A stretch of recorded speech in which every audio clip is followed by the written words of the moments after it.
Guys, we are back at it again. All right, so we installed the dual intakes by Forge. They're about $500 to $600. We also went ahead and installed the dual blow-off valves by Forge, and they sound pretty good. So let's check it out. Let's see if this car get any more power than it has already.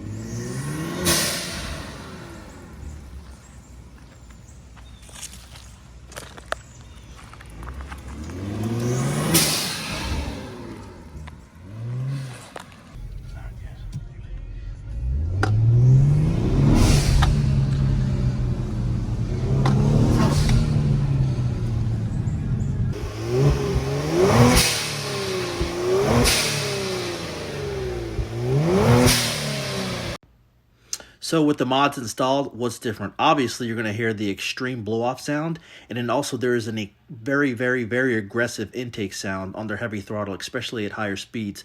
So guys, stay tuned so that you can actually keep up with everything else that we do. Like, comment, and subscribe, and stay tuned.